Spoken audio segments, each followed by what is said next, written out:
الأنبياء والمرسلين وعلى آله وأصحابه أجمعين أما بعد أعوذ بالله من الشيطان الرجيم بسم الله الرحمن الرحيم قال الله تعالى في القرآن الكريم وننزل من القرآن ما هو شفاء ورحمة للمؤمنين ولا يزيد الظالمين إلا خسارا وقال النبي صلى الله عليه وسلم القرآن حجة لك أو عليك أو كما قال عليه الصلاة والسلام۔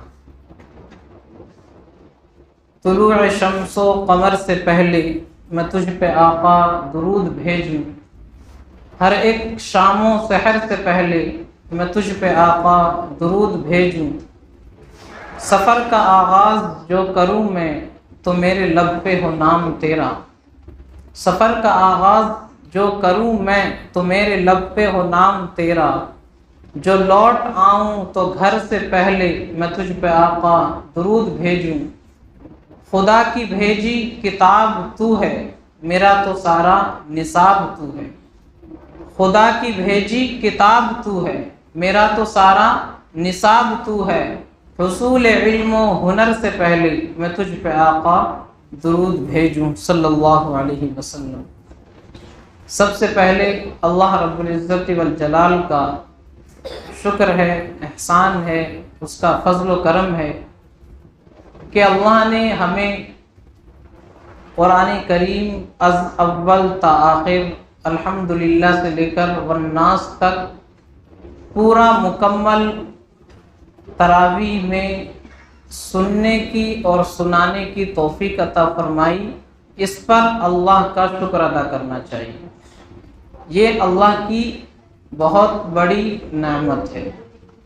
رمضان المبارک کا مہینہ آیا، ہمیں اللہ نے روزہ رکھنے کی، تراویح پڑھنے کی، دوسرے نیک کام کرنے کی توفیق دی، اس پر ہم اللہ کا شکر ادا کریں، ورنہ بہت سے لوگ، بہت سے مسلمان ایسے ہیں کہ رمضان کا مہینہ آیا لیکن ان کی زندگی جیسے رمضان سے پہلے تھی، رمضان میں بھی اسی طرح گزر رہی ہے، یہاں تک کہ رمضان کا مہینہ اب ختم ہونے والا ہے۔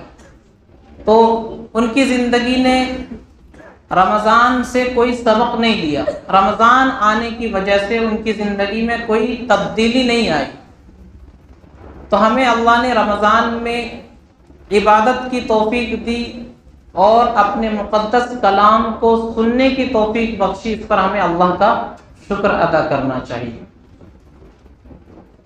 یہ قرآن اللہ تبارک و تعالیٰ کا مقدس بابرکت کلام ہے، اس کلام کی اہمیت کے لیے اتنا ہی کافی ہے کہ یہ کلام اللہ کا وصف ہے، اللہ کی مخلوق نہیں ہے۔ اللہ نے جتنی مخلوق پیدا فرمائی ہے وہ سب کی سب ایک دن فنا ہو جائے گی، دنیا میں کوئی ہمیشہ رہنے کے لیے نہیں آیا۔ قرآن میں ہے وَمَا أَرْسَلْنَا مِن قَبْلِكَ الْخُلْدَ، اے نبی ہم نے آپ سے پہلے بھی کسی کو دنیا میں ہمیشہ رہنے کے لیے نہیں بھیجا۔ اسی طرح جتنی مخلوق ہے سب ایک دن فنا ہو جائے گی، لیکن قرآن ختم نہیں ہوگا، کیونکہ قرآن اللہ کی مخلوق نہیں ہے، قرآن اللہ کی صفت ہے۔ جس طرح اللہ کی ذات کبھی ختم نہیں ہوگی، اسی طرح اللہ کی یہ صفت قرآن کریم بھی کبھی ختم نہیں ہوگا۔ اللہ تبارک و تعالیٰ نے اس قرآن کو پہاڑوں پر پیش کیا، زمین پر پیش کیا، آسمان پر پیش کیا، لیکن یہ اتنا مقدس ہے کہ کسی نے بھی اس کو برداشت کرنے کی ہمت نہیں جٹائی، سب نے انکار کر دیا۔ قرآن میں ہے اِنَّا عَرَضْنَا الْأَمَانَةَ عَلَى السَّمَاوَاتِ وَالْأَرْضِ وَالْجِبَالِ، کہ ہم نے اس قرآن کو آسمانوں پر، زمینوں پر، پہاڑوں پر پیش کیا، فَأَبَيْنَ أَن يَحْمِلْنَهَا وَأَشْفَقْنَ مِنْهَا وَحَمَلَهَا الْإِنسَانُ، ان تمام مخلوقات نے اس کو برداشت کرنے سے انکار کر دیا، یعنی ہمارے اندر اتنی طاقت نہیں ہے کہ ہم اس کلام کو برداشت کر سکیں، لیکن اللہ تبارک و تعالیٰ نے انسان کو ایسا مضبوط بنایا، انسان کے دل کو اتنا اللہ نے مستحکم بنایا کہ اس بابرکت کلام کو انسان اپنے سینے کے اندر محفوظ کر لیتا ہے۔ نبی پاک صلی اللہ علیہ وسلم کے قلب اطہر پر اس قرآن کو نازل کیا، اللہ نے آپ کے دل میں اتنی وسعت رکھی، اتنا مضبوط آپ کا دل بنایا کہ اس قرآن کو برداشت کر لیا۔ پہاڑوں پر اللہ نے پیش کیا، پہاڑوں نے انکار کر دیا، اور اس قرآن کی وزن کی وجہ سے وہ پہاڑ پھٹ گئے، ان کے اندر اس کلام کو برداشت کرنے کی طاقت اور قوت نہیں تھی۔ لیکن اللہ نے انسان کے دلوں کو، ہمارے اور آپ کے دلوں کو ایسا مضبوط بنایا، اتنی وسعت اس کے اندر رکھ دی کہ ایک چھوٹا سا 5-6 سال کا بچہ بھی اس قرآن کو اپنے سینے کے اندر محفوظ کر لیتا ہے۔ تو یہ قرآن اللہ کا مقدس اور بابرکت کلام ہے۔ یہ قرآن خیر کا سرچشمہ ہے، اس کے اندر آدمی جتنا چاہے خیر تلاش کر سکتا ہے۔ ہم اس کو جس کام میں لینا چاہیں گے یہ ہمارے اسی کام میں آئے گا۔ ہم اگر اس کو صرف تعویذ بنانے کے لیے رکھیں گے تو یہ ہمارے اس میں بھی کام آئے گا۔ ہم اس قرآن کو صرف جھاڑ پھونک کے لیے رکھیں گے، اس میں بھی کام آئے گا۔ مردوں پر پڑھنے کے لیے رکھیں گے، اس میں بھی کام آئے گا۔ یہ ہمارے اوپر ہے کہ ہم اس قرآن سے کیا رہنمائی حاصل کرتے ہیں۔ ہم اگر یہ دنیاوی چیزیں چھوٹی چھوٹی جو ذلیل ہیں، بے حقیقت ہیں، ان معمولی چیزوں کو حاصل کرنے کے لیے بھی قرآن کا استعمال کریں گے تو وہ بھی ہمیں مل جائے گی، لیکن قرآن کا مقصد یہ نہیں ہے۔ قرآن کو اللہ نے نازل کیا اس مقصد کے لیے نہیں کیا۔ قرآن کریم کا تعارف کیا ہے، قرآن کا انٹروڈکشن کیا ہے، قرآن کیا چیز ہے، خود قرآن کی زبانی سنیے۔ قرآن کہتا ہے وَإِنَّهُ لَتَنزِيلُ رَبِّ الْعَالَمِينَ، کہ یہ قرآن کہاں سے آیا؟ اللہ رب العالمین کی طرف سے نازل کیا ہوا ہے۔ اس قرآن کریم کو لانے والے کون ہیں؟ قرآن کہتا ہے نزل بہ الروح الامین، کہ اللہ تعالیٰ نے روح الامین حضرت جبرائیل کے واسطے سے اس قرآن کو نازل کیا۔ یہ قرآن کہاں نازل ہوا؟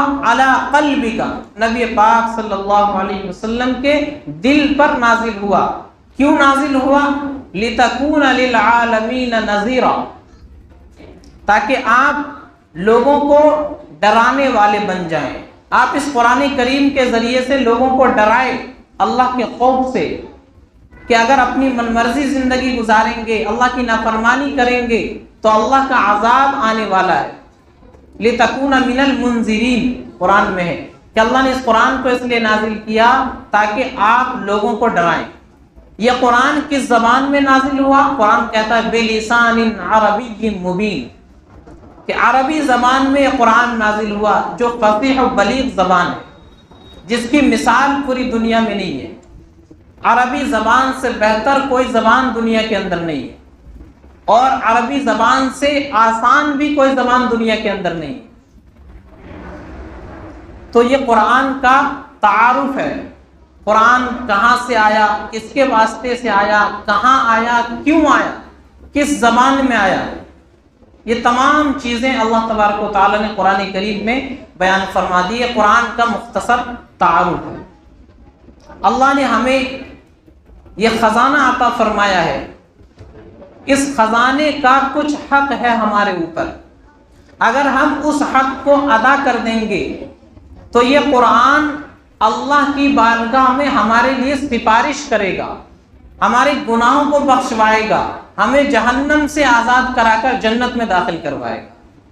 اور اگر ہم نے اس قرآن کے حق کو ادا نہیں کیا تو دنیا میں تو ہمیں جو ذلت و رسوائی ہونی ہے وہ ہوگی، آخرت میں قیامت کے دن یہ قرآن اللہ کی بارگاہ میں ہمارے خلاف مدعی بنے گا اور کہے گا یا اللہ یہ لوگ تھے جنہوں نے مجھے چھوڑ رکھا تھا، یہ لوگ تھے جنہوں نے مجھے صرف جزدان میں بند کر کے طاق میں رکھا ہوا تھا، یہ لوگ تھے جنہیں پورے سال کبھی قرآن پڑھنے کی توفیق نہیں ہوتی تھی، میں ان کے گھر میں پڑھا رہتا تھا لیکن کبھی یہ مجھے کھول کر دیکھتے نہیں تھے، پڑھتے نہیں تھے، سمجھنے کی کوشش نہیں کرتے تھے۔ تو یہ قرآن اللہ کی بارگاہ میں ہمارے خلاف مدعی بنے گا۔ اور اس کے ساتھ ساتھ پیارے نبی صلی اللہ علیہ وسلم بھی اللہ سے شکایت کریں گے۔ قرآن میں وقال الرسول یا رب ان قوم اتخذوا هذا القرآن مہجورا، کہ اے اللہ تبارک و تعالیٰ سے پیارے رسول صلی اللہ علیہ وسلم کہیں گے اے میرے رب، میری یہ قوم تھی جنہوں نے قرآن کو چھوڑ دیا تھا، قرآن کو پڑھتے نہیں تھے، قرآن کو سمجھتے نہیں تھے، قرآن کے مطابق عمل نہیں کرتے تھے۔ تو دو مدعی ہمارے خلاف اللہ کی بارگاہ میں ہوں گے، ایک قرآن اور دوسرا صاحب قرآن رسول اللہ صلی اللہ علیہ وسلم۔ یہ دونوں اللہ کی بارگاہ میں شکایت کریں گے، ہمارے خلاف دعویٰ کریں گے کہ اللہ، رسول کہیں گے میں نے ان کو قرآن دیا لیکن انہوں نے قرآن کو پیٹھ پیچھے ڈال دیا، اس کو پڑھا نہیں، سمجھے نہیں، اس کے مطابق عمل نہیں کیا۔ قرآن خود بھی شکایت کرے گا یا اللہ میں ان کے پاس موجود تھا لیکن کبھی ان کو پڑھنے کی توفیق نہیں ہوئی۔ تو اگر ہم اس کے حق کو ادا کر دیں گے تو یہی ہمارے حق میں اللہ کے یہاں سفارش کرے گا، اور اگر ہم اس کے حق کو ادا نہیں کریں گے تو یہی ہمارے خلاف اللہ کے یہاں دعویٰ کرے گا۔ تو ہمیں اور آپ کو چاہیے ہم اس کے حق کو ادا کریں۔ مختصراً قرآن کریم کا ہمارے اوپر کیا حق ہے وہ میں بیان کر کے اپنی بات ختم کروں گا۔ قرآن کریم کا سب سے پہلا حق ہمارے اوپر ہے ہم اس قرآن کو پڑھیں، اس کی تلاوت کرنا۔ یہ قرآن کریم کا سب سے پہلا حق ہے کہ ہم قرآن کو پڑھیں، ہم قرآن کو پڑھیں۔ آج ہمارے پاس قرآن پڑھنے کی فرصت نہیں ہے، اس کے علاوہ ہر کام کی فرصت ہمارے پاس ہے، لیکن قرآن کو پڑھنے کی، قرآن کو کھول کر دیکھنے کی ہمارے پاس فرصت نہیں ہے۔ تو قرآن کو پڑھنا یہ قرآن کا سب سے پہلا حق ہے۔ پڑھنا کس طریقے پر ہے؟ جس طریقے پر اللہ کے نبی صلی اللہ علیہ وسلم نے سکھایا ہے، اسی طریقے پر اگر ہم پڑھیں گے تو قرآن پڑھنے کا فائدہ ہوگا۔ قرآن عربی زبان میں نازل ہوا ہے، عربی زبان میں 28 حروف ہے، الف سے لے کر یا تک۔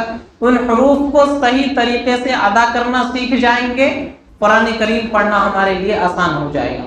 قرآن کو ہم اس طرز پر پڑھ سکیں گے جس طرز پر اللہ تبارک و تعالیٰ نے حضرت جبرائیل کو دیا، جبرائیل نے نبی پاک صلی اللہ علیہ وسلم کو سکھایا، اور حضور نے صحابہ کو سکھایا، صحابہ نے اپنے بعد کے لوگوں کو سکھایا، اور ہم تک وہ سلسلہ چلتا آ رہا ہے۔ اس طریقے پر ہم پڑھ سکیں گے جب ہم کوشش کریں گے، فکر کریں گے، کیونکہ قرآن عربی زبان میں نازل ہوا ہے، اور عربی یہ بہت نازک زبان ہے، ذرا سے فرق کی وجہ سے اور تھوڑی سی بے احتیاطی کی وجہ سے معنی بدل جاتا ہے، معنی بدل جائے گا۔ ہم سمجھ رہے ہیں کہ ہم قرآن پڑھ رہے ہیں لیکن ہم اس کو غلط پڑھ رہے ہیں، ثواب کے بجائے الٹا ہمیں عذاب ہوگا۔ بہت نازک زبان ہے۔ کچھ مثال میں آپ کے سامنے پیش کرتا ہوں۔ قرآن کریم میں لفظ ذلہ بھی ہے، ذلہ زال سے، اس کے معنی ہے ذلیل ہونا، اور ایک لفظ ضاد سے آتا ہے عربی میں ذلہ، اس کے معنی ہو جاتے گمراہ ہونا۔ ایک لفظ زال سے آتا ہے ذلہ، اس کے معنی ہو جائیں گے پھسلنا۔ تو بالکل ایک جیسا لفظ ہے لیکن تھوڑا تھوڑا ان کے مخرج میں فرق ہے کہ یہ لفظ کہاں سے ادا ہوں گے۔ اگر اس پر دھیان نہیں دیں گے، صحیح طریقے سے نہیں سیکھیں گے تو معنی بدل جائے گا۔ کہاں معنی ہے ذلیل ہونا، کہاں معنی ہے گمراہ ہونا، اور کہاں معنی ہے پھسل جانا۔ قرآن کریم میں لفظ والتین آیا ہے تا کے ساتھ، با کے بعد جو تا آتی ہے دو نقطے اوپر میں، اس کے معنی ہوتے ہیں انجیر جو پھل ہے، اور ایک لفظ ہے تین بڑی طا سے، طا اور ضا، اس سے یہ اس کے معنی ہو جائیں گے مٹی۔ تین پڑھیں گے اس کے معنی ہو جائے گا انجیر، اور تین بڑی طا سے اس کے معنی ہو جائیں گے مٹی۔ کتنا فرق ہو گیا؟ تھوڑے سے بے احتیاطی کی وجہ سے اگر ہم صحیح طریقے سے نہیں سیکھیں گے تو ہمارا معنی کچھ کا کچھ ہو جائے گا قرآن کریم کا۔ ایک لفظ ہے کلب، چھوٹے کاف سے اگر کلب ہے اس کے معنی ہوتے ہیں کتا عربی زبان میں، اور بڑے کاف سے قلب اس کے معنی ہوتے ہیں دل۔ کتنا فرق ہے؟ کلب چھوٹے کاف سے کتا ہو جائے گا، اور قلب بڑے کاف سے پڑھیں گے تو اس کے معنی ہو جاتے ہیں دل۔ تو یہ میں نے مختصراً چند الفاظ آپ کے سامنے رکھے کہ جن سے ہم سمجھ جائیں کہ عربی زبان صحیح طریقے پر سیکھنا تاکہ ہم قرآن کو صحیح طریقے پر پڑھ سکیں بہت ضروری ہے۔ اگر ہم صحیح سے سیکھیں گے نہیں، بس ایسے ہی قرآن کو پڑھ رہے ہیں تو ہم پڑھ تو رہے ہیں قرآن کو لیکن اس کے معنی بگڑ جاتے ہیں، اس کے معنی بدل جاتے ہیں اور ہمیں پتہ بھی نہیں چلتا۔ تو قرآن کریم کی تلاوت کرنا، اس کو پڑھنا، اس کا سب سے پہلا حق ہے۔ پڑھنا کس طریقے پر ہے؟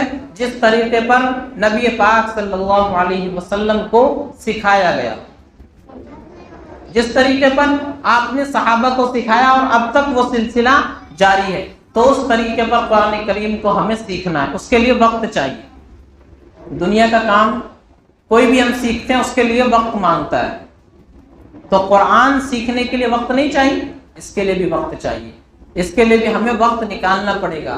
کسی اچھے قرآن پڑھنے والے کے پاس، مسجد کے امام صاحب کے پاس، مؤذن صاحب کے پاس، حافظ صاحب کے پاس بیٹھنا پڑے گا، ان سے سیکھنا پڑے گا، وقت دینا پڑے گا، تب جا کر کے ہم قرآن پڑھنا سیکھ پائیں گے۔ آج ہمارے پاس فرصت نہیں ہے قرآن پڑھنے کی، اور جو لوگ پڑھ لیتے ہیں وہ صحیح طریقے سے پڑھ نہیں رہے۔ ایک زمانہ تھا مسلمانوں کی بستی سے جب گزر ہوتا تو قرآن کی تلاوت کی آواز آتی تھی۔ تہجد کے وقت کوئی گزر جاتا تھا مسلمانوں کی بستی سے تو گھروں سے قرآن پڑھنے کی آواز آتی تھی۔ آج اگر کوئی مسلمانوں کے محلے سے گزر جائے تو گانوں کی آواز آتی ہے، ساؤنڈ باکس کی آواز آتی رہتی ہے، بچوں کی گالی گلوچ کی آواز آتی رہتی ہے، لڑائی جھگڑوں کی آواز آتی رہتی ہے۔ قرآن کی تلاوت کی آواز مشکل سے اگر کہیں سے مل جائے الا ماشاء اللہ، تو یہ ہمارا حال ہو گیا ہے۔ قرآن پڑھنے کی فرصت نہیں ہے، حالانکہ ضروری نہیں ہے ہم پورا قرآن ایک دن میں پڑھ لیں، لیکن کچھ نہ کچھ پڑھنا ضروری ہے۔ تو ہمیں اور آپ کو چاہیے ہم کم سے کم روزانہ متعین کر لیں کہ مجھے قرآن کریم کا ایک رکوع ہی پڑھنا ہے، لیکن روزانہ پابندی کے ساتھ پڑھے، اور اس کے ساتھ ساتھ اس کا ترجمہ بھی پڑھے، اس کو سمجھنے کی بھی کوشش کرے، اور جہاں سمجھ میں نہیں آتا ہے تو وہاں جاننے والوں سے معلوم کر لے۔ تو قرآن کا سب سے پہلا حق ہے اس کی تلاوت کرنا، اس کو پڑھنا۔ دوسرا حق قرآن کا ہے اس کو سمجھنا کہ اللہ اس قرآن میں کیا کہہ رہا ہے، اللہ اس قرآن میں کیا کہہ رہا ہے، ہمیں کیا پیغام دیا جا رہا ہے، اللہ نے یہ قرآن کیوں نازل کیا، اس کو سمجھنا ہے۔ اس قرآن کے اندر اللہ نے پچھلی امتوں کی خبریں بھی بیان کی ہے، ان کے حالات اور واقعات کو بھی بیان کیا ہے، اور اللہ تعالیٰ نے آگے آنے والے زمانے میں کیا کیا حالات ہوں گے اس کو بھی بیان کیا ہے، اس دنیا کے بعد کی زندگی کیسی ہوگی اس کو بھی بیان کیا ہے، اور اس وقت جو حالات ہمارے سامنے ہیں ان حالات کا مقابلہ کیسے کرنا ہے، یہ باتیں بھی ہمیں قرآن کے اندر ملیں گی جب ہم قرآن کو سمجھنے کی کوشش کریں گے۔ تو یہ قرآن اتنی بہترین کتاب ہے کہ پچھلے لوگوں کی خبریں بھی ہیں، آگے آنے والے زمانے کی باتیں بھی ہیں، اور اس وقت جو حالات ہیں ان حالات میں ہمیں کیا کرنا ہے، ہمیں کس طریقے سے ان حالات کا مقابلہ کرنا ہے، یہ بھی قرآن کے اندر موجود ہے۔ بہت سے لوگ سمجھتے ہیں کہ یہ قرآن تو اب ختم ہو گیا، اب اس کی ضرورت نہیں ہے، اب زمانہ بدل گیا، اب سے 1450 سال پہلے قرآن کی ضرورت تھی، اور قرآن میں جو حکم تھا اس پر عمل کی ضرورت تھی، اب تو سائنس کا دور ہے اور انٹرنیٹ کا زمانہ ہے، اب دنیا بہت ترقی کر چکی ہے، اب انسان چاند تک پہنچ گیا ہے، سورج کو اپنے قابو میں کرنے کی کوشش کر رہا ہے، اب اس قرآن کی کیا ضرورت ہے، اب اسلام کی تعلیمات کی کیا ضرورت ہے، وہ تو پہلے زمانے کے لیے تھی۔ یہ ہماری غلط فہمی ہے۔ اسلام صرف عرب کے لیے یا اس وقت کے لیے نہیں آیا تھا، بلکہ اسلام قیامت تک کے لیے آیا ہے۔ قرآن قیامت تک کے لیے رہنمائی رکھتا ہے اپنے اندر۔ تو ہمیں جس طرح صحابہ کو اس قرآن سے رہنمائی ملتی تھی، ان کے بعد والے لوگوں کو اس قرآن سے رہنمائی ملتی تھی، آگے آنے والے لوگوں کو بھی اس قرآن سے ہی رہنمائی ملے گی۔ اور آج ہمارے سامنے جو حالات ہیں، ان حالات سے بھی ہمیں نمٹنا ہے تو اس قرآن پر ہی عمل کرنا ہوگا۔ تو یہ قرآن پرانا ہونے کے لیے نہیں آیا ہے، اسلام کی تعلیم پرانی ہونے والی نہیں ہے، کیونکہ یہ خدا کا بنایا ہوا قانون ہے۔ انسان کا بنایا ہوا قانون کچھ وقت کے لیے کام کرتا ہے، دھیرے دھیرے زمانہ گزرتا جاتا ہے، اس کے قانون میں چینجنگ ہوتی رہتی ہے، تبدیلی ہوتی رہتی ہے۔ ہمارے بھارت کا آئین جس وقت بنا تھا اس وقت قانون کچھ اور تھا، اب اس کے اندر تبدیلی ہوتی رہتی ہے، کبھی کسی دھارا کے اندر تبدیلی ہو جاتی ہے، کبھی کسی میں تبدیلی ہو جاتی ہے، حالات کے حساب سے اس کو بدلتے رہتے ہیں۔ لیکن قرآن ایسا نہیں ہے۔ قرآن آج سے 1450 سال پہلے جس طرح نازل ہوا تھا محمد عربی صلی اللہ علیہ وسلم کے دل پر، اسی طرح آج بھی محفوظ ہے اور قیامت تک محفوظ رہے گا۔ اس کے اندر تبدیلی نہیں آ سکتی اور نہ تبدیلی کی ضرورت ہے۔ بہت سے شیطان کے چیلے پیدا ہوئے جنہوں نے اس قرآن کو بدلنے کی کوشش کی اور ایڑی چوٹی کا زور لگا دیا، ان کی نسلیں ختم ہو گئی، لیکن قرآن کے اندر ذرہ برابر تبدیلی نہیں آ سکی۔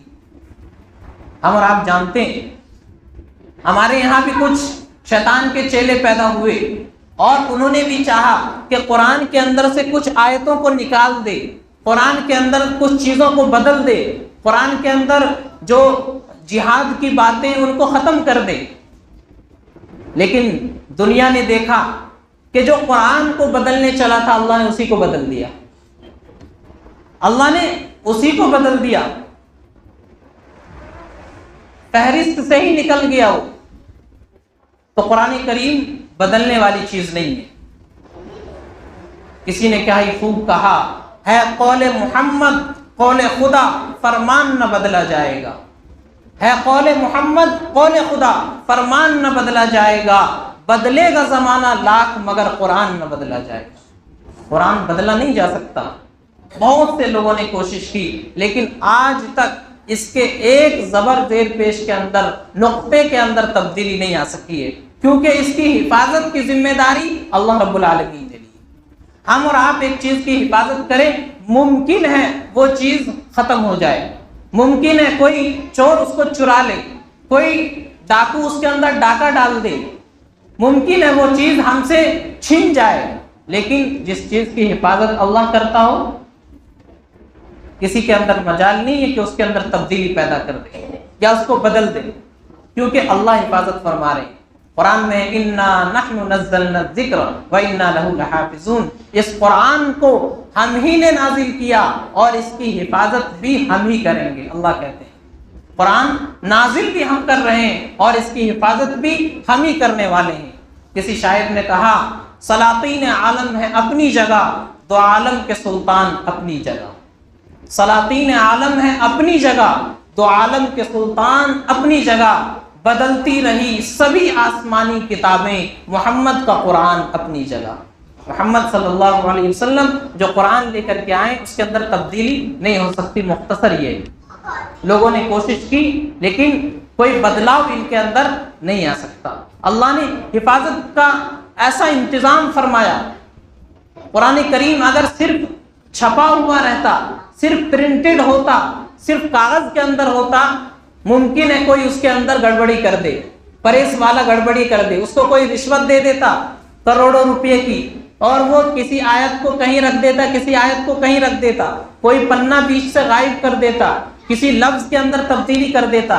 لیکن اللہ نے اس قرآن کو کاغذ کے اندر نہیں، سینوں کے اندر محفوظ کر رکھا ہے۔ کوئی ہندوستان میں بیٹھا ایک چھوٹا سا معصوم بچہ جو قرآن یہ پڑھے گا، افریقہ کے جنگل میں بھی اگر کوئی حافظ قرآن ہے تو وہ بھی وہی قرآن پڑھے گا، اس کے اندر تبدیلی نہیں آ سکتی، اس کے اندر کوئی بدلاؤ نہیں ہو سکتا۔ باقی دوسری کتابیں دنیا کی دیکھیں، ہم یہاں اس کتاب کو خریدیں گے، پڑھیں گے، اس کے اندر کچھ اور لکھا ملے گا، اور وہی کتاب اگر امریکہ میں چھپی ہے اس کے اندر کچھ اور تبدیلی ہو جاتی ہے۔ برطانیہ میں چھپی ہے کچھ اور تبدیلی ہو جاتی ہے، افریقہ میں چھپی ہے کوئی اور تبدیلی آ جاتی ہے، اگلے سال نیا ایڈیشن آتا ہے اس کے اندر چینجنگ ہو جاتی ہے۔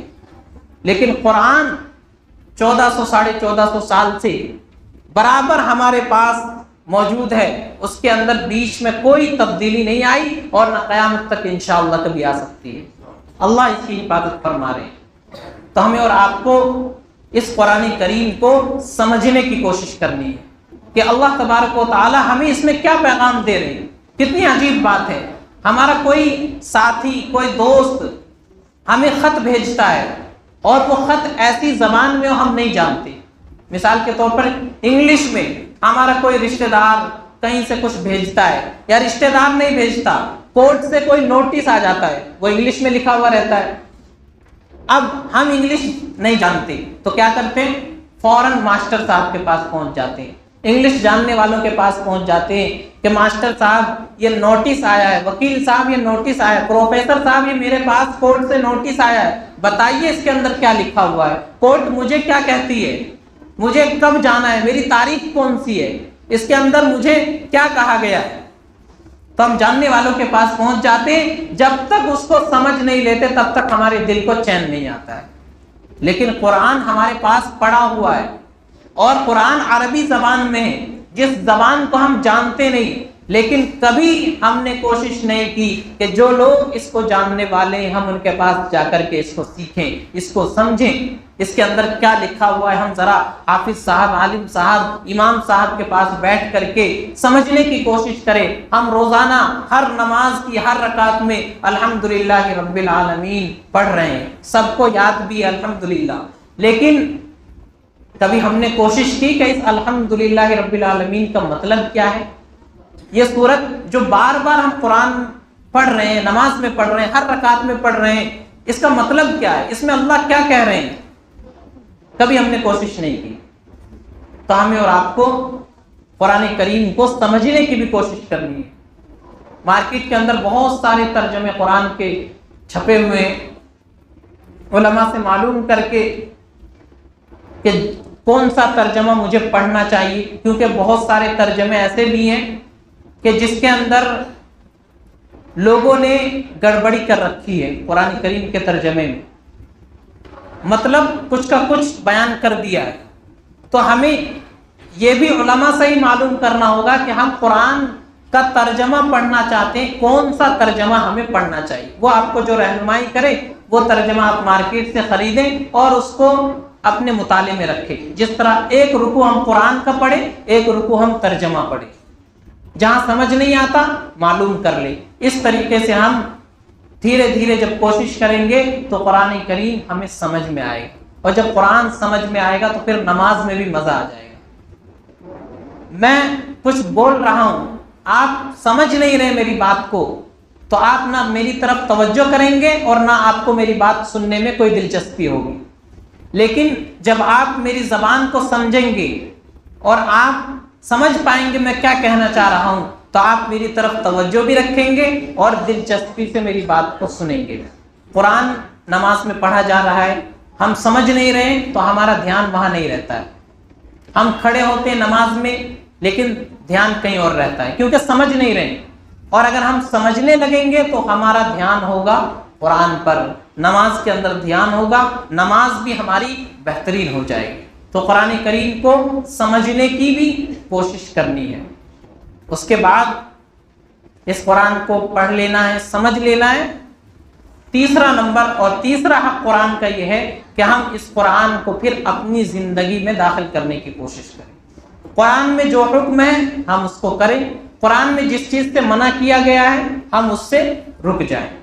بہت آسان ہے، قرآن کو پڑھیں، سمجھیں اور سمجھنے کے بعد پھر اس پر عمل کرنے کی کوشش کریں۔ قرآن میں اللہ کہتے ہیں یا ایھا الذین آمنوا اقیموا الصلاۃ، نماز قائم کرو، تو ہم نماز کو قائم کرنے والے بن جائیں۔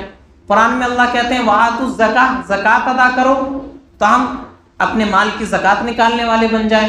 قرآن میں اللہ جو جو حکم دیتا جائے ہم اس کو اپنی زندگی میں داخل کرتے جائیں، جن چیزوں سے قرآن منع کرتا جائے ہم ان چیزوں سے رکتے چلے جائیں، ہماری پوری زندگی قرآن کے مطابق ہو جائے گی۔ تو یہ تیسرا حق ہے قرآن کریم کا کہ قرآن کریم کو ہمیں عمل کرنا ہے، قرآن کے مطابق قرآن کو اپنی زندگی میں داخل کرنا ہے۔ کسی انگریز نے کہا کہ مسلمان پڑھتے نہیں ہیں، ان المسلمین لا یقرؤون، مسلمان پڑھتے نہیں ہیں، وَإِن قَرَؤُوا لا يفهمون، اور اگر وہ پڑھتے ہیں تو سمجھتے نہیں ہیں، وَإِن فَهِمُوا لا يعملون، اور اگر سمجھ لیتے ہیں تو پھر اس کے مطابق عمل نہیں کرتے ہیں۔ تو ہمیں تینوں کام کرنا ہے، قرآن کو پڑھنا بھی ہے، قرآن کو سمجھنا بھی ہے، اور قرآن کے مطابق ہمیں عمل بھی کرنا ہے۔ اللہ تبارک و تعالیٰ نے ہمیں یہ ایسا ہدایت نامہ عطا فرما دیا ہے کہ اس کے علاوہ ہمیں کسی اور سے رہنمائی لینے کی ضرورت نہیں ہے۔ دنیا کی جو باقی چیزیں ہیں، باقی علوم ہے، وہ ہماری ضرورت ہے، لیکن ہماری رہنمائی دنیا اور آخرت میں قرآن ہی سے ملے گی۔ ہمیں کس طریقے سے زندگی گزارنا چاہیے، آگے آنے والی زندگی جو آخرت کی ہے اس کے لیے کیسی تیاری کرنی چاہیے، ہمیں قرآن بتائے گا۔ یہ ہمیں سائنس نہیں بتائے گی، یہ ہمیں اسکول اور کالج میں نہیں بتایا جائے گا۔ اسکول اور کالج میں ہمیں زندگی دنیا میں کس طرح جینی ہے، کس طریقے سے لگژری لائف ہمیں مل جائے، ہم اچھا کمانے والے بن جائیں، اچھے بزنس مین بن جائیں، اچھے پروفیسر بن جائیں، اچھے عہدے پر ہم پہنچ جائیں، ہمارا کھانا اچھا ہو جائے، پہننا اچھا ہو جائے، سواری اچھی ہو جائے، مکان اچھا ہو جائے، صرف اتنا ہمیں معلوم ہوگا۔ لیکن آخرت کی زندگی وہاں کیا ہونے والا ہے، وہاں ہمیں کن کن حالات کا سامنا کرنا ہوگا، دنیا میں کس طرح زندگی گزارنی ہے، یہ چیزیں اگر ہمیں سیکھنی ہے تو ہمیں قرآن سے ہی رہنمائی حاصل کرنی پڑے گی۔ قرآن کو ہی ہمیں اپنا اوڑھنا بچھونا بنانا پڑے گا، قرآن سے اپنا تعلق قائم کرنا پڑے گا۔ آج ہم اور آپ دوسری تہذیبوں کے پیچھے بھاگ رہے ہیں، ویسٹرن کلچر کے پیچھے بھاگ رہے ہیں۔ ہمارے نوجوانوں کا پہناوا، ہمارے نوجوانوں کا ہیئر اسٹائل اور ہمارے نوجوانوں کے بات کرنے کا طریقہ، زندگی گزارنے کا طریقہ دیکھیں کتنا اسلامی اور کتنا غیر اسلامی۔ ہم صرف نماز میں کہہ رہے ہوتے ہیں منہ میرا کعبہ شریف کی طرف، صرف منہ میرا کعبہ شریف کی طرف، باقی ہمارا دل دماغ، ہماری سوچ، ہماری فکر، ہماری نظریات، ہمارے عقائد وہ سب غیروں والے۔ منہ میرا کعبہ شریف کی طرف، بال میرے امریکہ کی طرف، جنس میری پھٹی ہوئی انگریزوں کی طرح، ہیئر اسٹائل میرا انگریزوں والا، میرا پہننے کا طریقہ انگریزوں والا، اور منہ میرا کعبہ شریف کی طرف۔ تو صرف کعبہ شریف کی طرف منہ نہیں کرنا ہے، اپنا سب کچھ کعبہ شریف کی طرف کرنا ہے، سب کچھ اسلام کے مطابق کرنا ہے، کیونکہ اسلام ایک جامع ہمارے لیے مکمل ضابطۂ حیات ہے۔ ایسا نہیں ہے کہ صرف اسلام نماز پڑھنا سکھاتا ہے، روزہ رکھنا سکھاتا ہے، زکوٰۃ دینا سکھاتا ہے، حج کرنا سکھاتا ہے، نہیں، اسلام انسان کو ماں کے پیٹ سے لے کر کے قبر کی گود تک کے تمام حالات میں رہنمائی کرتا ہوا نظر آتا ہے، ہر چیز سکھاتا ہے۔ بچہ پیدا ہوا اس کے ساتھ کیا کرنا ہے، بڑا ہوا تب کیا کرنا ہے، اور بڑا ہوا تب کیا کرنا ہے، جوان ہوا تب کیا کرنا ہے، بڑھاپے میں پہنچ گیا اب کیا کرنا ہے، مر گیا تو اب اس کے ساتھ کیا کرنا ہے، ساری چیزیں اسلام سکھاتا ہے۔ صرف کوئی ایک چیز نہیں ہے جہاں اسلام رہنمائی کرتا ہے۔ ہماری غلط فہمی، ہم سمجھتے ہیں صرف عبادت کے اندر اسلام ہے، نماز اسلام کے مطابق، روزہ اسلام کے مطابق، زکوٰۃ اسلام کے مطابق، حج اسلام کے مطابق، لیکن شادی بیاہ جیسے چاہیں کر لے، یہ ہماری غلط فہمی ہے۔ شادی کیسے کرنی ہے، نکاح کیسے کرنا ہے، یہ بھی اسلام سکھاتا ہے۔ جنازے کے موقع پر جیسا باپ دادا کرتے چلے آ رہے ہیں ویسے ہی کریں گے، نہیں، اسلام یہ بھی سکھاتا ہے خوشی کے موقع پر کیسے کرنا ہے، غم کے موقع پر کیا عمل کرنا ہے، اسلام کے اندر مکمل رہنمائی موجود ہے۔ بزنس کے اندر اسلام ہماری رہنمائی کرتا ہے، کس طریقے سے سامان بیچنا ہے، گاہک آئے اس کے ساتھ کیسے ڈیل کرنا ہے، اس کے ساتھ کیسے اخلاق سے پیش آنا ہے، یہ سب چیزیں اسلام سکھاتا ہے۔ لیکن افسوس کہ ہم نے کبھی اسلام کو سمجھا ہی نہیں، کبھی ہم نے اس کو سیکھنے کی کوشش ہی نہیں کی، کبھی ہم نے جاننے کی کوشش ہی نہیں کی، صرف مسلمان گھروں میں پیدا ہو گئے، مسلمانوں والے نام میں دیکھا دیکھی مسلمانوں کی طرح نماز پڑھنے لگے۔ اسلام کیا ہے، کیا سکھاتا ہے، کیسے اسلام کے مطابق زندگی گزارنی چاہیے، اس کی ہم نے کبھی فکر نہیں کی، اس کی ہم نے کبھی کوشش نہیں کی، جس کا نتیجہ کیا ہے، قرآن کریم سے دوری، اسلام سے دوری، اپنے مذہب سے دوری کا نتیجہ کیا ہے کہ آج ساری دنیا میں ہم پریشان، ساری دنیا میں ہم ذلیل، ساری دنیا میں ہم رسوا۔ آج ساری دنیا کے اندر جائزہ لے کر دیکھیں، مسلمان پریشان، مسلمانوں پر ظلم ہو رہا ہے، مسلمانوں کی بہو بیٹیوں کی عزت محفوظ نہیں ہے، مسلمانوں کے گھر محفوظ نہیں ہے، مسلمانوں کی مسجدیں مدرسے محفوظ نہیں ہے، مسلمانوں کی خانقاہیں محفوظ نہیں ہیں۔ کیوں؟ کہ مسلمان حقیقت میں مسلمان ہے ہی نہیں، مسلمان اپنے اسلام کو بھول چکا ہے، صرف نام اس نے مسلمانوں والا رکھ رکھا ہے، صرف قرآن اس کے گھر کے اندر موجود ہے لیکن کبھی پڑھتا نہیں، اسلامی کوئی کام کرتا نہیں۔ علامہ اقبال رحمہ اللہ نے صحابہ کرام، ان کے بعد کے لوگوں کے دور کا اور اپنے زمانے کے دور کے مسلمانوں کا مقابلہ کرتے ہوئے ایک شعر کہا تھا کہ وہ معزز تھے زمانے میں مسلمان ہو کر، وہ معزز تھے زمانے میں مسلمان ہو کر، اور ہم خار ہوئے تارک قرآن ہو کر۔ صحابہ کو عزت ملی، صحابہ کو شان و شوکت ملی، صحابہ کو حکومت اور سلطنت ملی، صحابہ نے ساری دنیا پر امامت کی، صحابہ نے ساری دنیا کو اپنی انگلی کے اشارے سے نچایا، اس قرآن کی دولت کی وجہ سے۔ کیوں؟ اس قرآن پر عمل کرتے گئے، ساری دنیا ان کے غلام بنتی گئی، اور آج ہم ساری دنیا کے غلام بنے ہوئے۔ آج دنیا میں جو چاہے ہمیں اپنے اشاروں پر نچا رہا ہے۔ کیوں؟ انہوں نے قرآن کو پکڑا تھا، انہوں نے قرآن کو اپنے سینے سے لگایا تھا، قرآن کے ایک ایک حکم پر عمل کیا تھا، اسلام کے مطابق ان کی ہر چیز ہوتی تھی، ساری دنیا ان کے سامنے جھکی ہوئی تھی۔ آج ہم اور آپ قرآن کو چھوڑے ہوئے ہیں، اپنے مذہب سے دور ہیں، صرف نام کے مسلمان ہیں، جس کا نتیجہ ہے کہ آج ہم ساری دنیا کے سامنے جھکے ہوئے۔ اللہ تبارک و تعالیٰ نے نبی پاک صلی اللہ علیہ وسلم کی زبانی فرمایا کہ اس قرآن کریم کے ذریعے سے اللہ تعالیٰ کچھ لوگوں کو عزت عطا فرماتا ہے۔ ان اللہ یرفع بہ اقواما، اس قرآن کے ذریعے اللہ کچھ لوگوں کو بلندی عطا فرماتا ہے، ویضع بہ آخرین، اور اسی قرآن کے ذریعے اللہ کچھ لوگوں کو ذلیل بھی کرتا ہے۔ تو ہم اور آپ اگر چاہتے ہیں کہ ہمیں بھی وہ عزت ملے جو صحابہ کو ملی تھی، جو ہمارے بزرگوں کو ملی تھی، جو ہم سے پہلے مسلمانوں کو ملی تھی، تو اس کے لیے ہمیں قرآن کو اپنے سینے سے لگانا ہوگا، قرآن کو اپنا اوڑھنا بچھونا بنانا ہوگا، قرآن کے مطابق ہمیں اپنی زندگی کرنی ہوگی، تب جا کر کے ہمیں وہ عزت اور وہ سطوت، وہ سلطنت، وہ مقام اور مرتبہ نصیب ہو سکتا ہے۔ اس کے علاوہ اگر ہم چاہیں کہ ہم قرآن پر عمل بھی نہ کریں، ہم اسلام کے مطابق زندگی بھی نہ گزارے، صرف نام کے مسلمان ہو اور دنیا ہمیں جھک کر سلام کرے، ایسا نہیں ہو سکتا۔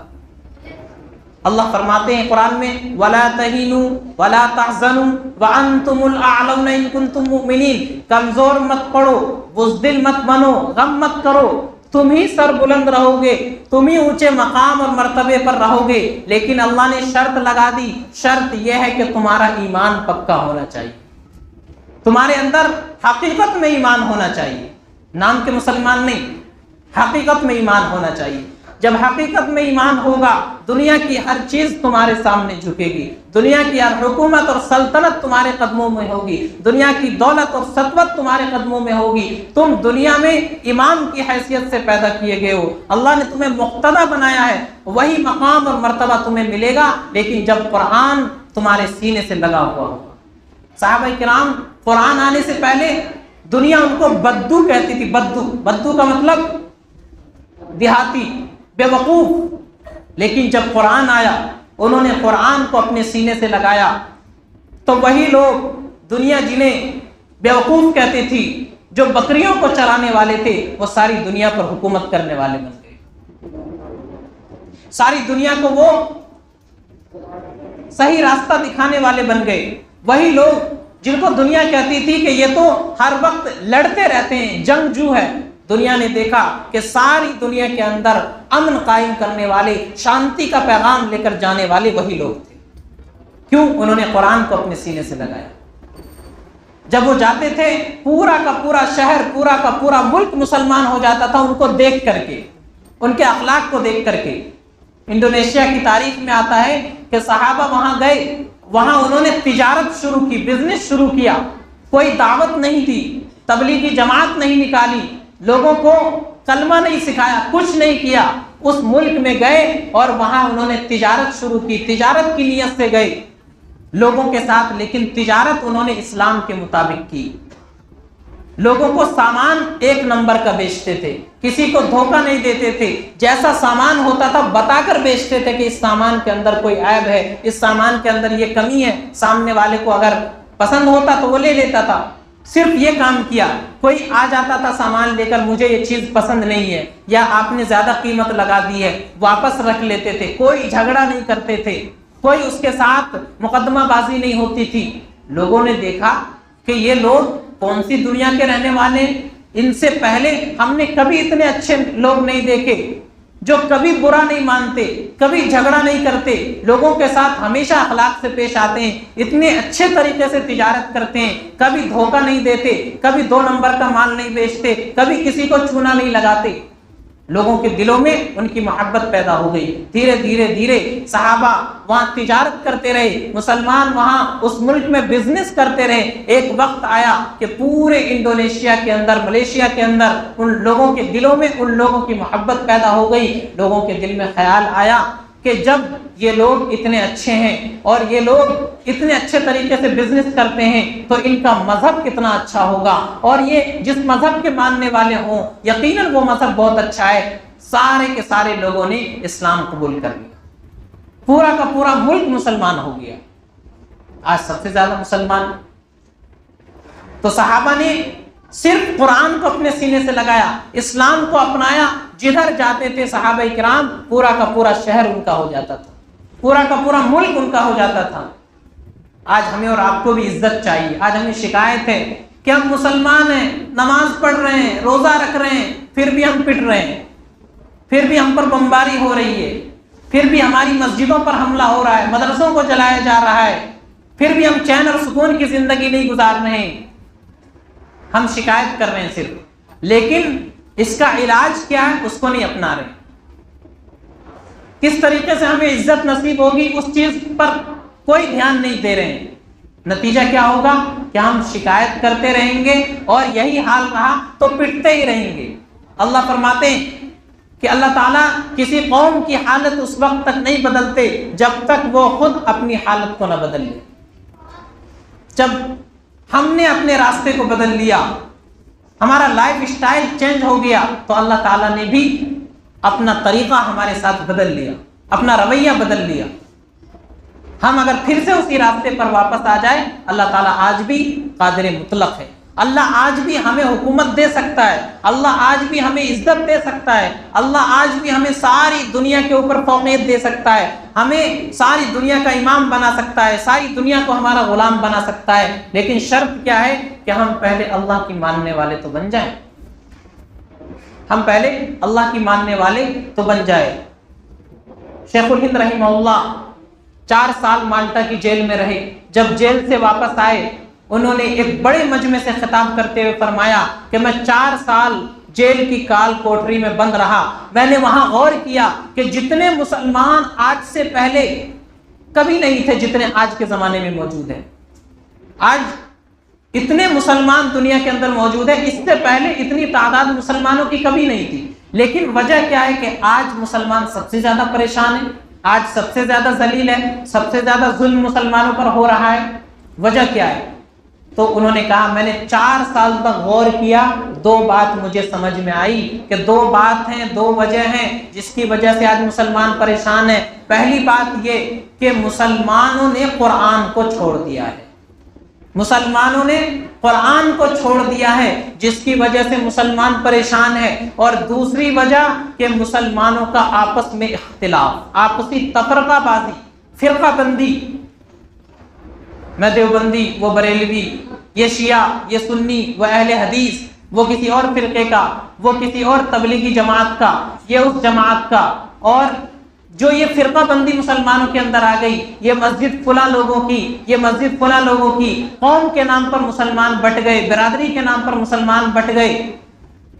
تو یہ دوسری وجہ ہے جس کی وجہ سے آج مسلمان ساری دنیا میں پریشان ہے۔ شیخ الہند نے فرمایا کہ اب میری جتنی زندگی بچی ہے میں ان دونوں پر ہی کام کروں گا کہ مسلمانوں کے اندر سے یہ فرقہ بندی ختم ہو جائے، مسلمان ایک کلمہ لا الہ الا اللہ محمد رسول اللہ کی بنیاد پر ایک جھنڈے کے نیچے جمع ہو جائے، اور دوسرا مسلمان قرآن سے اپنا تعلق قائم کر لے۔ دراصل وجہ ایک ہی ہے، قرآن کو چھوڑنا۔ آپس کا اختلاف کس وجہ سے؟ قرآن کو عمل میں نہ لانے کی وجہ سے۔ اگر قرآن پر عمل کریں گے تو آپس کا اختلاف ہی نہیں ہوگا۔ قرآن تو کہتا ہے انما المؤمنون اخوہ، مسلمان سب کے سب بھائی بھائی ہیں۔ کبھی بھائیوں میں جھگڑا ہو جائے فاصلحوا بین اخویکم، اگر کبھی مسلمانوں میں جھگڑا ہو جائے، تفرقہ ہو جائے، آپس میں صلح کرا دیا کرو، آپس میں دونوں کو ملا دیا کرو۔ ہمارا کام کیا ہے؟ دو بھائیوں میں جھگڑا ہو جائے تو پیٹرول چھڑکنے کا کام ہمارا ہوتا ہے، زخم پر نمک لگانے کا کام ہم کرتے ہیں۔ ہم یہ نہیں چاہتے کہ دو بھائی جھگڑا ہو گیا ان کے اندر صلح کرا دے، ایک آنگن کے اندر دیوار کھڑی ہو گئی وہ دیوار گر جائے، ہم یہ کبھی نہیں چاہتے۔ ہمارا حال بالکل الٹا ہو گیا۔ قرآن کہتا ہے مسلمان بھائی بھائی ہیں، کبھی جھگڑا ہو جائے ایک جگہ رہتے ہیں ہو جاتا ہے، لیکن ہمیں کیا کرنا ہے؟ قرآن کہتا ہے دونوں کے درمیان صلح کرا دو، دونوں کو ملا دو، دونوں کے جھگڑے کا خاتمہ کر دو، لیکن ہم الٹا کر رہے ہیں۔ تو ہمارا جو آپس کا اختلاف ہے یہ بھی قرآن کو چھوڑنے کی وجہ سے۔ تو دراصل معلوم ہوا کہ ہماری اس وقت کی ذلت اور رسوائی کی بنیادی وجہ قرآن کریم کو چھوڑ دینا۔ تو آج ہم اور آپ چاہتے ہیں کہ ہم کامیاب ہو جائیں، ہماری عزت ہو اور یہ حالات ہمارے اوپر سے ختم ہو جائے، تو ہمیں قرآن پر عمل کرنا ہوگا، قرآن کے مطابق عمل کرنا ہوگا۔ قرآن میں اللہ کہتے ہیں وَاعْتَصِمُوا بِحَبْلِ اللَّهِ جَمِيعًا، اللہ کی رسی کو مضبوطی سے پکڑ لو، وَلَا تَفَرَّقُوا، آپس میں تفرقہ بازی مت کرو، آپس میں جماعت اور ٹولیوں میں مت بٹ جاؤ۔ جماعت اور ٹولیوں کی شکل میں بٹو گے، دشمن تمہارے اس بٹنے کی وجہ سے فائدہ اٹھائے گا، کیونکہ دشمن کو معلوم ہے دیوبندیوں کو ماریں گے بریلوی بچانے نہیں آئے گا، بریلویوں کو ماریں گے اہل حدیث بچانے کے لیے نہیں آئے گا، شیعوں کو ماریں گے سنی ان کے اوپر نہیں بولے گا۔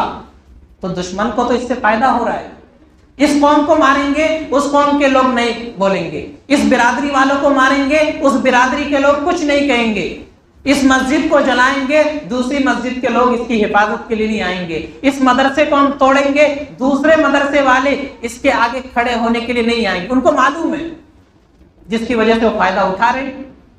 تو ہمیں اور آپ کو اس تفرقے بازی کو ختم کرنا ہے، اللہ کی رسی کو مضبوطی سے پکڑ لینا ہے۔ اللہ کی رسی کو مضبوطی سے پکڑ لیں گے تو ہم کامیاب ہو جائیں گے۔ ہمارا کلمہ ایک ہے، ہمارا نبی ایک ہے، کعبہ ایک ہے، قرآن ایک ہے، سب کچھ ایک ہے، لیکن ہم پھر بھی بٹے ہوئے ہیں۔ تو ہمیں ایک کلمے کی بنیاد پر جمع ہونا ہے، چاہے وہ دنیا میں کہیں کا بھی مسلمان ہو، کسی بھی فرقے سے تعلق رکھتا ہو، وہ ہمارا بھائی ہے، کیونکہ وہ کلمہ پڑھنے والا ہے، کیونکہ وہ مسلمان ہے۔ تو صرف مسلمان ہونے کے ناطے، صرف کلمے کی بنیاد پر اگر ہم ایک ساتھ جمع ہو جائیں گے، دنیا کے اندر کسی مائی کے لال میں وہ طاقت نہیں ہے کہ پھر وہ ہماری مسجدوں کی طرف آنکھ اٹھا کر دے، ہمارے مدرسوں کو جلا دے، ہماری خانقاہ کی طرف ہتھیار لے کر چڑھ جائے۔ کسی نے ایسا لال دنیا کے اندر پیدا نہیں کیا۔ اگر مسلمان ایک جٹ ہو جائے، ایک جھنڈے کے نیچے جمع ہو جائے، تو مسلمانوں کی مسجدوں پر کوئی حملہ کر دے؟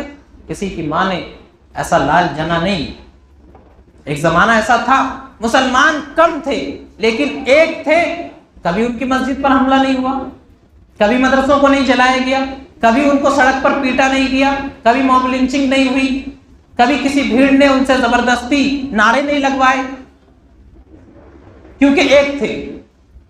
آج بس کے اندر 50 مسلمان موجود ہے لیکن ایک بھی نظر نہیں آتا کہ مسلمان ہے، جس کی وجہ سے مسلمانوں کی عورتوں کو چھیڑا جاتا ہے، مسلمانوں کی لڑکیوں کی عزتیں محفوظ نہیں ہے، گاڑیوں کے اندر، ٹرینوں کے اندر، بسوں کے اندر، اسٹیشنوں پر، بازار میں، مارکیٹ میں، مال کے اندر، کہیں بھی مسلم لڑکی کو کوئی بھی چھیڑ دیتا ہے، کوئی بھی ان کی عزت پر ہاتھ ڈال دیتا ہے۔ وجہ کیا ہے؟ مسلمان 50 موجود ہے وہاں پر لیکن کوئی نظر نہیں آ رہا ہے، سر سے لے کر پاؤں تک ایک کافر جیسا ایک مسلمان بھی ویسا ہی نظر آ رہا ہے۔ جس کی وجہ سے مسلمانوں کی لڑکیوں کی عزتیں محفوظ نہیں. دوسری طرف ایک بس میں صرف 3 4 5 سکھ موجود ہو، کسی کی مجال نہیں ہے وہ کسی سکھ اور پنجابی عورت کو چھیڑ دے. کیوں؟ نظر آ رہا ہے اتنا بڑا پگڑا ان کے سر پہ رکھا ہوا ہے، داڑھی رکھی ہوئی ہے، مونچھیں بڑی بڑی ہے. تو جو ان کی پہچان تھی انہوں نے اپنی پہچان کو بنا کے رکھا. نتیجہ کیا ہوا؟ صرف 3 آدمی پوری بس میں موجود ہیں اس قوم کے. اس قوم کی لڑکی کو، عورت کو کوئی چھیڑ نہیں سکتا، صرف 3 آدمیوں کی وجہ سے. اور مسلمان 50 موجود ہے بس کے اندر، لیکن نظر نہیں آ رہے. نہ کسی کے سر پہ ٹوپی ہے، نہ کسی کے چہرے پر داڑھی ہے، نہ کسی کا کپڑا مسلمانوں والا ہے، نہ حلیہ مسلمانوں والا ہے. 50 لوگ موجود ہیں لیکن ان کی لڑکیوں کو چھیڑا جا رہا ہے، ان کی عورتوں کی عزتوں پر ہاتھ ڈالا جا رہا ہے. تو ہم اپنی اسلامی تہذیب کو اپنائیں، اپنا حلیہ اسلام کے مطابق بنائیں، اپنی شکل و صورت کو اسلام کے مطابق بنائیں. کم سے کم شکل و صورت بھی اگر ہم اسلام کے مطابق بنا لیں اتنا ہی کافی ہے روپ ڈالنے کے لیے. ایک چھوٹا سا واقعہ سنا کر میں اپنی بات ختم کرتا ہوں، بات بہت لمبی ہو گئی.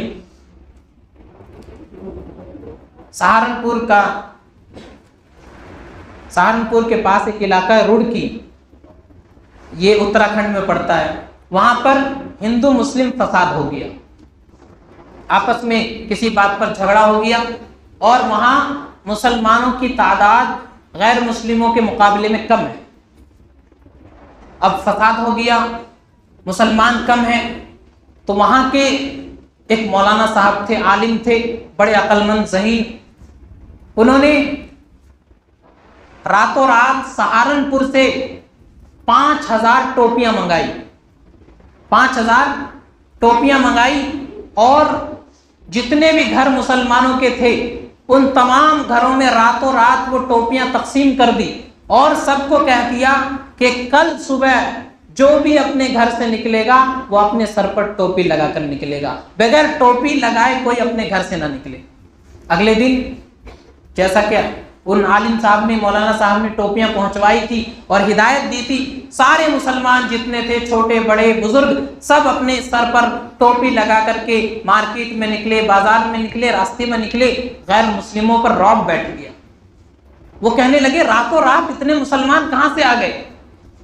لگتا ہے کہیں باہر سے مسلمانوں کو منگا لیا گیا ہے. بس اس رعب کی وجہ سے، اس ٹوپی کی وجہ سے وہ فساد دب گیا اور انہوں نے دوبارہ پلٹ کر کے حملہ نہیں کیا. یہ حقیقت کا واقعہ ہے، کوئی گھڑی ہوئی بات، افسانہ نہیں سنا رہا ہوں، یہ حقیقی واقعہ ہے. تو صرف مسلمان ٹوپی لگا کر کے محلے میں نکل جائے، گلی میں نکل جائے، سڑک پر نکل جائے، مارکیٹ میں پہنچ جائے، اس کا اثر یہ ہوتا ہے کہ فساد رک جاتا ہے. ہم اور آپ یہ چاہتے ہیں ہماری بہو بیٹیوں کی عزتیں محفوظ رہیں، ہماری عورتیں آسانی کے ساتھ، سہولت کے ساتھ، عافیت کے ساتھ سفر کر سکیں. تو اس کے لیے ہمیں ضروری ہے کہ ہم اپنا حلیہ اسلامی بنائیں تاکہ نظر آئے لوگوں کو کہ وہاں مسلمان بیٹھے ہوئے ہیں. اگر مسلمانوں کی لڑکیوں کو ہم چھیڑیں گے تو ہماری خیر نہیں ہے. 4 مسلمان بھی اگر ہوں گے تو کسی کی ہمت نہیں ہوگی اس کو چھیڑنے کی. تو ہم اپنا حلیہ مسلمانوں والا بنائیں، اسلامی بنائیں. حلیہ بنانے سے بھی اللہ تبارک و تعالیٰ کو پیار آ جاتا ہے. رمضان کا مہینہ چل رہا ہے، آخری عشرہ چل رہا ہے، اللہ تعالیٰ مغفرت کے بہانے ڈھونڈتے ہیں، اللہ تعالیٰ مغفرت کے بہانے ڈھونڈتے رہتے ہیں. بندہ کوئی عمل کرے، چھوٹا سا کام کرے تاکہ میں اس کو معاف کر دوں. ایک آدمی تھا، اس نے سن رکھا تھا کہ اللہ تبارک و تعالیٰ بزرگ لوگوں سے حیا کرتے ہیں. یعنی جو آدمی بزرگ ہو جاتا ہے، چہرے پر داڑھی سفید ہو جاتی ہے، تو اللہ تعالیٰ اس کو عذاب نہیں دیتے ہیں، اس پر رحم کا معاملہ کرتے ہیں، کرم کا معاملہ کرتے ہیں. اس کی موت کا وقت ہونے لگا لیکن اس کی داڑھی تو سفید ہوئی نہیں. زندگی بھر اس نے نافرمانی میں زندگی گزاری. تو اپنی اولاد سے اس نے وصیت کی تھی کہ جب میں مر جاؤں تو میری داڑھی پر آٹا لگا دینا تاکہ میری داڑھی سفید ہو جائے. انہوں نے ایسا ہی کیا. باپ کی آخری وصیت ہے، مرنے کے بعد قبر میں رکھا، داڑھی کو سفید کر دیا گیا. کہتے ہیں کہ جب قبر میں فرشتے اس کے پاس آئے تو اللہ کی طرف سے اس سے سوال کیا گیا کہ تو نے ایسا کیوں کیا؟ اس نے کہا اے اللہ، میں نے سنا تھا دنیا میں کسی بیان کرنے والے سے، حدیث میں پڑھا تھا کہ اللہ تبارک و تعالی بزرگ لوگوں سے جس کے چہرے پر بال سفید ہو جاتے ہیں حیا کرتے ہیں، بس میں نے اس امید کی وجہ سے اپنی اولاد کو وصیت کی تھی کہ شاید میرے بھی بال سفید دیکھ کر کے آپ کی طرف سے میرے اوپر کچھ رحم ہو جائے، کچھ کرم ہو جائے۔ زندگی میں کوئی عمل تو میں نے ایسا کیا نہیں جس کی وجہ سے میں آپ کے سامنے کھڑا ہو سکوں، میری مغفرت ہو سکے، بس میں نے اسی وجہ سے کیا۔ اللہ تبارک و تعالیٰ نے اس امید کی وجہ سے کہ اس نے اللہ کی رحمت سے امید رکھی، اللہ نے اس کو معاف کر دیا۔ تو اللہ تعالیٰ بہانے ڈھونڈتے ہیں، رحمت حق بہانہ جو ہے، اللہ کی رحمت بہانے ڈھونڈتی رہتی ہے کہ بندہ کوئی کام کرے اللہ بخشنے کے لیے تیار ہے، اللہ جنت دینے کے لیے تیار ہے، لیکن بندہ کم سے کم آئے تو اللہ کے دربار میں، بندہ کم سے کم اپنا حلیہ تو بنائے اللہ والوں جیسا، بندہ کم سے کم اللہ کا نام تو لے۔ تو اس لیے ہمیں اور آپ کو اپنا حلیہ بھی اسلامی بنانا ہے، اپنے اخلاق بھی اسلامی بنانے ہیں، اپنا ایمان، اپنا اعمال، اپنا کردار سب کچھ ہمارا اسلامی ہوگا، قرآن کے مطابق ہوگا انشاءاللہ ثم انشاءاللہ تمام حالات ختم ہو جائیں گے، اور وہی عزت جو ہماری پہلے تھی اللہ پھر سے ہمیں نصیب فرمائے گا۔ ساری دنیا میں ہمیں اور ہم ہوں گے، کوئی ہمارے سامنے آنکھ اٹھا کر کے دیکھنے والا نہیں ہوگا، ہماری عزتیں بھی محفوظ ہوں گی، ہمارا سب کچھ محفوظ ہوگا، جان مال عزت و آبرو سب کی حفاظت اللہ کی طرف سے ہوگی۔ شرط یہ ہے کہ ہم سچے پکے مسلمان بن جائے، صحیح معنی میں اسلام ہماری زندگی میں آ جائے، قرآن کے مطابق عمل کرنے والے بن جائے۔ اللہ تبارک و تعالی ہم سب کو عمل سمجھ کی توفیق عطا فرمائے۔ وآخر دعوانا ان الحمد للہ رب العالمین۔